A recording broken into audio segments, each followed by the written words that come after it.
വടക്കൻ കേരളത്തിലെ യാത്രാക്ലേശം പരിഹരിക്കുന്നതിന് അടിയന്തര നടപടിയുമായി നരേന്ദ്രമോദി സർക്കാർ. യാത്രാ തിരക്ക് പരിഹരിക്കുന്നതിനായി 2 പുതിയ ട്രെയിനുകളാണ് ഇന്നലെ ട്രാക്കുകളിൽ ഇറങ്ങിയത്. ട്രെയിനുകൾക്ക് വലിയ സ്വീകരണമാണ് കോഴിക്കോട് യാത്രക്കാർ നൽകിയത്. യാത്രക്കാരുടെ തിരക്ക് വർദ്ധിച്ചതോടെ വലിയ രീതിയിലുള്ള യാത്രാക്ലേശമായിരുന്നു മലബാർ മേഖലയിലെ ട്രെയിൻ യാത്രക്കാർ അനുഭവിച്ചിരുന്നത്.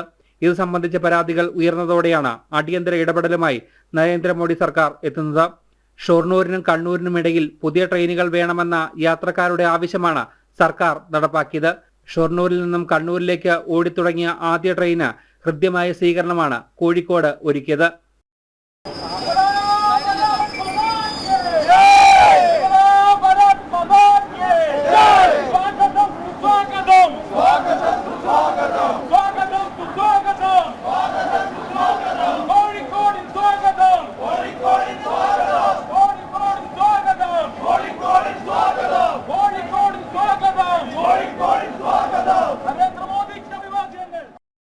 പുതുതായി മന്ത്രിയായി സത്യപ്രതിജ്ഞ ചെയ്തിട്ടുള്ള സുരേഷ് ഗോപി സത്യപ്രതിജ്ഞ ചെയ്തതിന് ശേഷം ഏറ്റവും ആദ്യം സന്ദർശിച്ചത് കോഴിക്കോട്, കണ്ണൂർ ജില്ലകളിലായിരുന്നു. നമുക്ക് ഓർമ്മയുണ്ട്.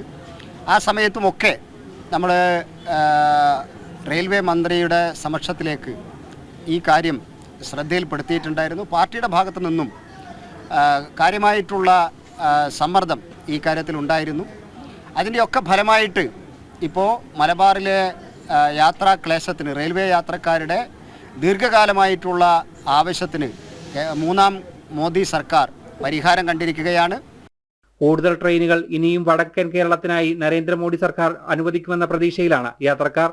ഇപ്പോൾ ലഭ്യമായ ഷൊർണൂർ ടു കണ്ണൂർ തീവണ്ടി വളരെ ഗുണം ചെയ്യും. പക്ഷേ ഇത് കാസർഗോഡ് വരെ ആക്കി നീട്ടണം, തൃശ്ശൂർ ടു കാസർഗോഡ് വരെ ആക്കി നീട്ടണം. അതുമാത്രമല്ല, ഇനിയും കൂടുതൽ തീവണ്ടികൾ വരട്ടെ. തീർച്ചയായും നമുക്ക് സുരേഷ് ഗോപിയിൽ പ്രതീക്ഷയുണ്ട്. അദ്ദേഹത്തിൻ്റെ പുതിയ മന്ത്രി പദവി ഈ പ്രദേശത്തെ യാത്രക്കാരുടെ ക്ലേശം പരിഹരിക്കുമെന്നുള്ള 100% നമുക്ക് ഉറപ്പുണ്ട്.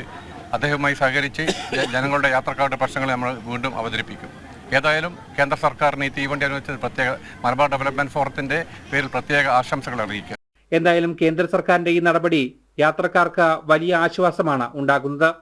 ജനം, കോഴിക്കോട്.